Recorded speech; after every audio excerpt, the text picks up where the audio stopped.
സഹൃദയരെ, ഇന്ന് ഇന്ത്യയിൽ ജീവിച്ചിരിക്കുന്നവരിൽ ഏറ്റവും അമാനുഷികനായ മനുഷ്യൻ, അങ്ങ് തെലുങ്ക് ദേശത്തെ അതികായകനായ, ഗ്രാവിറ്റിക്കും ലോജിക്കിനും തീരെ ഇഷ്ടമല്ലാത്ത, സ്പേസ് ടൈം ഇക്വിലിബ്രിയത്തിനെ വരെ നഷ്ടപ്പെടുത്തിയ the one and only legend Balayya ഗാരുവിന്റെ അഭിനയ കൊടുക്ക എന്ന സിനിമയാണ് നമ്മൾ ഇന്ന് വറക്കാൻ എടുത്തിരിക്കുന്നത്. സോ ഗൈസ്, ഈ പടത്തിൽ ഗാരു തന്നെയാണ് ചെറുപ്പക്കാരൻ, ഗാരു തന്നെയാണ് വയസ്സായവൻ, ഗാരു തന്നെയാണ് പിന്നെ ഇയാൾ. അതായത് ഗാരു ഇതിൽ ട്രിപ്പിൾ ആണ്. ഡബിൾ അല്ല, ട്രിപ്പിൾ. ഈ പടത്തിന്റെ തർജ്ജമ കിട്ടാൻ ഞാൻ ഒരുപാട് പരിശ്രമിച്ചെങ്കിലും എനിക്ക് കിട്ടിയില്ല. അതിനാൽ തന്നെ പൊട്ടൻ നാടകം കാണും പോലെയാണ് ഞാൻ ഇത് കണ്ടു തീർത്തത്. ഗാരുവിന്റെ പല ചേഷ്ടകളും എനിക്ക് ഒട്ടും മനസ്സിലായതുമില്ല. പിന്നെ ബാലയ്യ ഗാരുവിന്റെ പടം കാണാൻ നമുക്ക് ഭാഷയുടെ ആവശ്യമില്ലല്ലോ, ജസ്റ്റ് ലൈക്ക് ഗ്രാവിറ്റി ഇല്ലാത്ത ഭൂമി പോലെ. അപ്പൊ പടം ആരംഭിക്കുന്നത് വയസ്സനായ ഗാരുവിനെ വെടിവെച്ച് കൊല്ലുന്നതും കാണിച്ചാണ്. പിന്നീട് ഈ വില കുറഞ്ഞ വിഗും താടിയും വെച്ച മനുഷ്യൻ തെലുങ്കിൽ എന്തോ പറയും. 24 గంటల్లో എൻകൗണ്ടർ చేశామని പബ്ലിസിറ്റി ചെയ്തു. ഇതൊരു കോൺവെർസേഷൻ ആണ് ഗൈസ്. പാതി അടഞ്ഞ കാറിന്റെ ഡിക്കി പോലെ കണ്ണുള്ള ഇയാളും ഈ പോലീസുകാരനും തമ്മിൽ എന്തോ കാര്യമായ സംസാരമുണ്ട്. ഒറ്റ കാര്യം മനസ്സിലാക്കിയാൽ മതി, ഈ പുള്ളൊരു മഹാസംഭവമാണ്. കണ്ടില്ലേ, ജയിലിനകത്ത് വരെ ചങ്ങല കിട്ടാണ് നടത്തണം. പുള്ളിക്ക് ദേഷ്യം വന്ന ആരാണെന്ന് പോലും നോക്കൂല. എന്തോ പറഞ്ഞപ്പോ കുണം മാറി അടുത്ത് നിന്ന് ഒരു പാവപ്പെട്ട മനുഷ്യനെ അടിച്ചു കൊന്ന്. ഇങ്ങനെയുള്ള വല്ലാത്ത ജാതി മനുഷ്യരുള്ള ഒരു യൂണിവേഴ്സ് ആണിത്. അത് കഴിഞ്ഞ് നമ്മൾ കാണുന്നത് ഒരു നേപ്പാണ് ഗൈസ്. മിനിസ്റ്ററുടെ വീട്ടിലാണ് ഈ പാതകം നടക്കുന്നത്. അത് മീഡിയ മൊത്തം അറിഞ്ഞ് സകലமான ടീമുകളും ഇവിടെ വരും. തെലുങ്കിൽ നിസ്വാർത്ഥം ഇവരെന്തൊക്കെയോ പറയുന്നുണ്ട്. ഇനി ഇയാളാണ് മിനിസ്റ്റർ, അയാളും എന്തൊക്കെയോ പറയുന്നുണ്ട്. പുള്ളി ഇച്ചിരി ദേഷ്യത്തിലും കൂടിയാണ് കേട്ടോ. ഇവിടെ ക്രൂരന്മാർ ഇങ്ങനെ ഡയലോഗ് അടിച്ചിരിക്കുമ്പോൾ അവിടെ നായകൻ വരണം. ഗാരുവിന്റെ പടത്തിൽ കുറ്റവും ശിക്ഷയൊന്നും പിന്നത്തേക്ക് മാറ്റിവെപ്പില്ല. അപ്പം ചുട്ട വട പോലെ കൊടുക്കും. കൃത്യസമയത്ത് ഇതൊക്കെ അറിഞ്ഞ ഒരു മാധ്യമ പ്രവർത്തകന്റെ റോളിൽ ഗാരു അതേ സ്ഥലത്ത് വന്നെത്തും. വില്ലൻ ഒരൊറ്റ ഡയലോഗ്, വീട്ടിലേക്ക് വന്നവന്റെ മുഖത്തേക്ക് ചൂപ്പിസ്ഥാനോ എന്ന് പറഞ്ഞാൽ പിന്നെ ദേഷ്യം വരൂലേ. ഗാരു അവിടെ ഇരുന്ന് കുപ്പി എടുത്തൊരു ഒറ്റ ആടി. അപ്പൊ വില്ലന്റെ വായിന്ന് ഒരു കലം വെള്ളമാണ് തെറിച്ചു പോയത്. ഇവന്റെ വയറിനകത്ത് മിനറൽ വാട്ടർ ശേഖരം വല്ലതും ഉണ്ടാ? ഇത്രയും വെള്ളം ഇതെവിടെ നിന്ന്? എന്നിട്ട് മിനിസ്റ്ററെ ഉച്ചി പിടിച്ച് ഗ്ലാസ്സിൽ അടിച്ചു കൊടുക്കും. ശേഷം നേരെ വന്ന 2 വെടിയുണ്ടകളെ പുച്ഛിച്ച് പറഞ്ഞു വിട്ട് ഒരു കസേരയിൽ കയറി ഇരുന്ന് കളി കാണും. എന്നിട്ട് എണീറ്റ് ഓടം നോക്കിയ മിനിസ്റ്റർ ഇടം കൈ കടിച്ച് കറക്കും. അവിടെ ഇരുന്ന ഫ്രൂട്ട്സ് കട മൊത്തം ഇടിച്ച് പറത്തി നാരങ്ങ കണ്ടിക്കാൻ വെച്ചിരുന്ന കത്തി എടുത്ത് മിനിസ്റ്ററെ കുത്തി ഇറക്കും. ചോരൊക്കെ ജാം പോലെ വീഴും. അത് കഴിഞ്ഞ് പോയിന്റ് ബ്ലാക്കിൽ തോക്കം ചൂണ്ടിരുന്ന ഒരുത്തന്റെ മുന്നിൽ മാജിക് കാണിച്ച് തോക്ക് തട്ടിപ്പറിച്ച് അവന് നേരെ തന്നെ ചൂണ്ടും. എന്നിട്ട് ഗാരു വലത്തേക്കാലി എടുത്തോട്ട് വെച്ച് റിവേഴ്സ് ഇറങ്ങി സ്ലോ മോഷനിൽ മാറി ഒരു ഫ്രീ കിക്ക് എടുക്കും, അതും ഗോട്ടിയിൽ. അതും കഴിഞ്ഞ് കലിപ്പ് തിരത്ത ഗാരു ചുമരിൽ ഉരച്ച് ഒരു വിൽസും കത്തിച്ച് അടുക്കളയിൽ കയറി വെളിച്ചെണ്ണ ചൂടാക്കി തിളപ്പിച്ച് ടേപ്പിസ്റ്റിന്റെ മുഖത്തൊഴിക്കും. എന്നിട്ട് അവിടെ ഇരുന്ന അലാവുദ്ദീന്റെ അത്ഭുത വിളക്ക് ഒടിച്ചെടുത്ത് കൊണ്ടുവന്ന് വില്ലന്റെ ഹൃദയം അടിച്ച് നിലപ്പിക്കും. ആ അടിയിൽ അണ്ണന്റെ അണ്ണാക്ക് വരെ വിറച്ച്. പിന്നീട് കാണിക്കുന്നത് ഗാരുവിന്റെ കൂടെ ഇത്രയും നേരം നിന്ന ഇയാളില്ലേ, ഇയാൾ വില്ലന്റെ ശിങ്കിടിയായിരുന്നു എന്ന്. അത് ഗാരു തിരിച്ചറിയും. ഈ കപ്പിൽ നിറച്ച് വായുവാണല്ല, ചായ ഇല്ലല്ലോ അതില്. സത്യങ്ങൾ ഗാരു പറഞ്ഞത് കാരണം അണ്ണൻ നേരെ എടുത്ത് ചാടി വളഞ്ഞു മരിച്ചു കിടക്കും. ഇനി നായികയുടെ എൻട്രിയാണ് ഗൈസ്. റായി ലക്ഷ്മിയാണ് ഈ സിനിമയിലെ നായിക.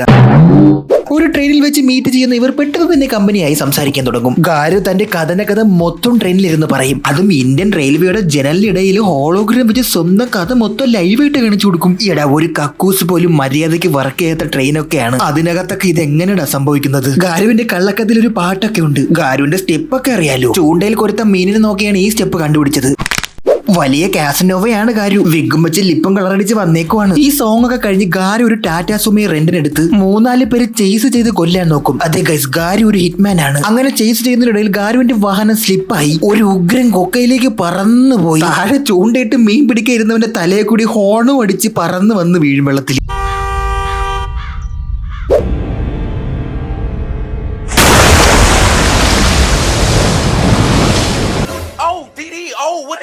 എന്നിട്ട് ഗാരു അതിൽ നിന്ന് പൊങ്ങി വരും. ആകാശത്തോട് പറഞ്ഞ കാർ എന്തിനാടാ ഹോൺ അടിക്കണ? ഇതൊക്കെ എങ്ങനെയാണ് ആലോചിച്ച് എഴുതാൻ പറ്റുന്നത്? ശേഷം ഗാരു റായലക്ഷ്മി ഉള്ള വീട് കണ്ടുപിടിച്ച് അവിടെ കയറി താമസമാവും. അപ്പൊ ഉണ്ടല്ലോ, ഗാരു കുളിക്കാൻ വേണ്ടി കയറുമ്പോൾ റായലക്ഷ്മി ഒളിഞ്ഞു നോക്കും. വൃത്തികെട്ടവള്. അപ്പൊ തന്നെ അവിടെ റൊമാൻറ്റിക് പാട്ടുണ്ട്. കുറെ മുന്തിരിക്കൊലയൊക്കെ തൂക്കിയിട്ട സ്ഥലത്ത് അവർ 2 പേര് 2 പ്രണയ പക്ഷികളെ പോലെ കൊച്ചു ലേലേനെന്നും പറഞ്ഞ് പാട്ട് പാടി ഡാൻസ് കളിക്കും.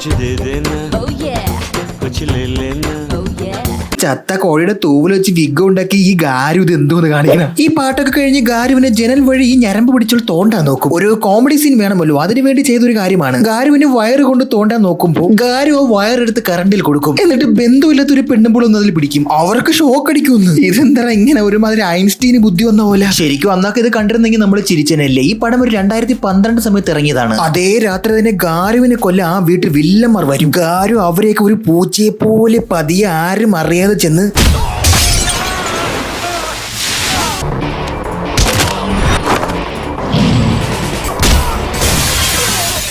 എന്നിട്ട് ഓടി രക്ഷപ്പെടാൻ നോക്കി അവരുടെ വണ്ടിക്കകത്ത് ഗാരു തന്നെ സ്വന്തം ഡ്രൈവറായിട്ട് കയറിയിരുന്ന് അവരെ ലോറി ഇടിപ്പിച്ച് കൊന്നിട്ട് ഗാരു എടുത്ത് ചാടി സ്ലോ മോഷനിൽ നടന്നു പോകും. ഇത്രയും കോംപ്ലക്സ് ആയ കാര്യങ്ങളൊക്കെ ഗാരുവിനെ കൊണ്ട് ഈസി ആയിട്ട് ചെയ്യാൻ പറ്റും. അത് കഴിഞ്ഞ് പിന്നെ പാട്ട്. ഗാരു ജീൻസും ടീഷർട്ടും ഒക്കെ ഇട്ട്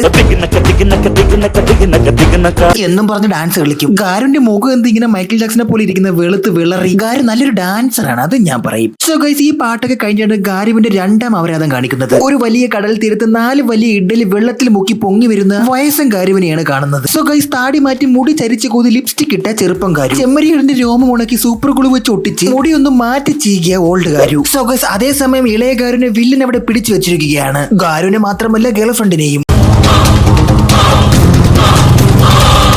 തറയിൽ വീണ ഗ്ലാസിൽ നോക്കി ഷർട്ടിനകത്തൂടെ വെടിവെച്ചിടും എല്ലാരും ഗാരു. മാർവലസ്. പിന്നെ അവിടെ ഒരു സ്റ്റണ്ട്. ഉണ്ടതീർന്ന തോക്ക് വെച്ച് ഒരുത്തിനെ തലക്കെറിഞ്ഞു കൊല്ലും, മറ്റൊരുത്തിനെ അവിടെ എടുത്ത് നട്ടുവെക്കും. എന്നിട്ട് അതുവഴി പാഞ്ഞു വന്നൊരു കത്തിയെ ചരിഞ്ഞു മാറി അതും പോരാഞ്ഞിട്ട് 2 പേരെ ഒറ്റ ഇടിക്ക് തെറിപ്പിച്ച് സ്ലോ മോഷനിൽ നടന്നു വരും. അപ്പൊ ദാ വരും നമ്മുടെ ഓൾഡ് ഗാരു. ഹാർലി ഡേവിഡ്സൺ വെള്ളത്തിലൂടെ പറത്തിക്കൊണ്ട് വന്ന് വില്ലനെ പൊക്കിയെടുത്ത് വെള്ളത്തിനകത്ത് ഇടിച്ച് താഴ്ത്തും. എന്നിട്ട് അവനെ തന്നെ അവിടെ കിടന്ന് തപ്പും.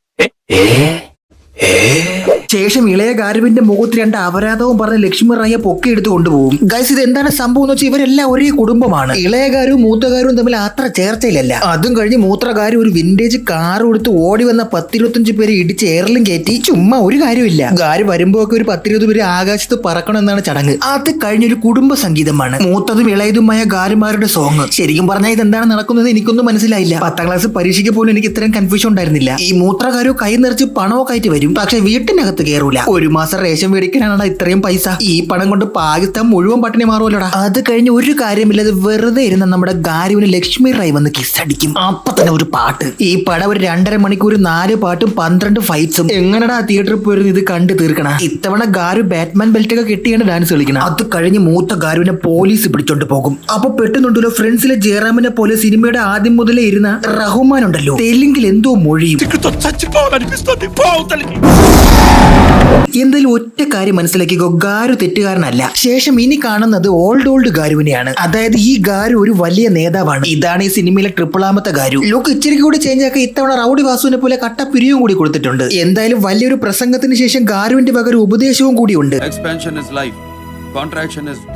വലിയ വരികളാണ്, എഴുതി വെച്ചോ. ഇതൊക്കെ കഴിഞ്ഞ് തിരിച്ചു പോകുന്ന ഗാരുവിനെ ആരോ പിന്തുടർന്ന് കൊല്ലാൻ നോക്കും. അപ്പൊ അവിടെ ഗാരുവിന്റെ മകനായ ഇപ്പോഴത്തെ വയസ്സൻ ഗാരു നരക്കാത്ത താടിയുമായി വന്ന് വെടിവെച്ചിടും എല്ലാത്തിനെയും. ഒളിച്ചിരുന്നവരെയൊക്കെ 500 ടൺ ഭാരമുള്ള കല്ല് കാലുകൊണ്ട് ചവിട്ടിയിട്ട് അവരെയൊക്കെ ചമ്മന്തിയാക്കും. ആകാശത്തൂടെ പറന്ന് വന്ന് ചാടി അടിച്ചു കൊല്ലും. ഇത്രയും അവരതൊക്കെ പൊറഞ്ഞിട്ട് വില്ലന്മാരെല്ലാം കൂടി ഒരു പൊതു ശ്മശാന പരിപാടിക്ക് പങ്കെടുക്കാൻ നിന്ന ഗാരുവിനെ ആൾക്കൂട്ടുന്ന ഇടയിൽ ഒളിച്ച് കൊല്ലാൻ നിന്നവന്റെ ഗാര് കോർക്ക് പടിക്ക് വലിച്ചെടുക്കും. എന്നിട്ട് എല്ലാവരും നടുക്ക് കയറുന്ന ഡയലോഗും അടിച്ച് സ്ലോ മോഷനിൽ നടന്നു പോകും.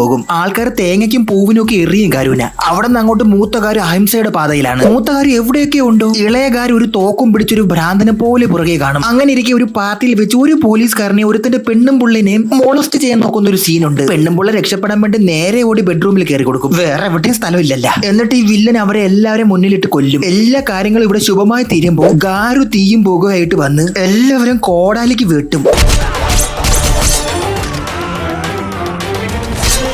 10 പേരെ എയറിലാക്കും. എന്നിട്ട് നിർത്താതെ വെട്ടും. എന്നിട്ട് ആ മോളസ്തറ എടുത്ത് ചോക്സ്ലാം അടിച്ച് കിടത്തും. ഗാരു വരുന്നതിന് മുന്നേ ഇത്രയും വലിയ വിലത്തരം കാണിച്ചുകൊണ്ടെന്ന് ഇവ ഉണ്ടല്ലോ, അവിടെ കിടന്ന് പെനഞ്ഞ് കരയും. ഗാരു ഇതൊന്നും കേൾക്കാതെ മറ്റവന്റെ തല വെട്ടിയെറിയും. പെട്ടെന്നാണ് അവിടെ ഒരു ഫ്ലാഷ് ബാക്ക്. ഒരു കൊച്ചു കുരുത്തം കെട്ടപ്പോ ഉച്ചക്ക് ചോർന്ന് ഏമ്പൊക്കം വിട്ട് ഉറങ്ങായിരുന്ന ഗാരുവിന്റെ നെഞ്ചത്ത് വെട്ടി പൊട്ടിക്കണ സീൻ. ആ ചെറുക്കനെ പിടിക്കാനുള്ള ഓട്ടത്തിലാണ് റഹ്മാൻ വീണ് പെടലെ ഒടിയണ. ഇതൊക്കെയാണ് ഈ സിനിമയുടെ കഥ. കേട്ടോ, നിങ്ങൾക്കൊന്നും മനസ്സിലായില്ലെന്ന് എനിക്കറിയാം. സത്യത്തിൽ എനിക്കും ഒന്നും മനസ്സിലായില്ല. ഇനി ഈ പടത്തിന്റെ ക്ലൈമാക്സ്. അവിടെ എല്ലാ വില്ലന്മാരും ഒരു കോറയിൽ ഒത്തുകൂടി ഗാരുവാണെങ്കിൽ ആ കോറി മൊത്തത്തിൽ ബോംബിട്ട് തകർക്കും. എന്നിട്ട് മൂത്തകാരും അവിടെ ഉറച്ചിരുന്ന ഒരു സർവേക്കല് വലിച്ചൂരി എല്ലാത്തിനെയും എണ്ണം ചുട്ട അടി കൊടുക്കും. എടാ, അതൊരു ആന പിടിച്ചാൽ പോലും ഇളക ഇച്ചിരി വിഷമിക്കും. എന്തായാലും എല്ലാ വില്ലന്മാരെ 2 പേരും കൂടി തീർക്കും. തുണി അലക്കി കല്ലിന് മുകളിൽ ഉണക്ക ഇട്ട പോലെ 2 കാരും കൂടി എല്ലാരെയും കൊന്നു തള്ളും. എന്നിട്ട് മെയിൻ വില്ലനെ ഷവ്വലിനടിച്ച് കൊല്ലും. ഇതെല്ലാം തീർന്നതും തക്ക സമയത്ത് അവിടുത്തെ ജനങ്ങളും നാട്ടുകാരും വീട്ടുകാരും എല്ലാം കൂടി ചേർന്ന് ഗാരുവിനെ കൈയെടുത്ത് കുമ്പിടും. സോ ഗൈസ്, ഇതൊക്കെ എങ്ങനെയാണ് സംഭവിക്കുന്നത് ചോദിച്ചു കഴിഞ്ഞാൽ ഇതൊരു മൊണ്ണ പടമാണ് ഗൈസ്. എന്നിട്ട് സ്ലോ മോഷനിൽ അവർ നടന്നങ്ങ് പോകും. അതോടുകൂടി പടവും തീരും. എന്റെ അമ്മച്ചാണ് ഇത് എന്തോന്ന് പടമാണെന്തോ ഗൈസ്. ഉറപ്പായും ഇത് അവിടേക്ക് സൂപ്പർ ഹിറ്റ് അടിച്ചിരിക്കണം. അപ്പൊ ശരി ഗൈസ്, ഇനി ഒരു അംഗത്തിന് ബാലി എനിക്കില്ല. നമ്മൾ ഇനിയും കാണും. Thanks. Love you.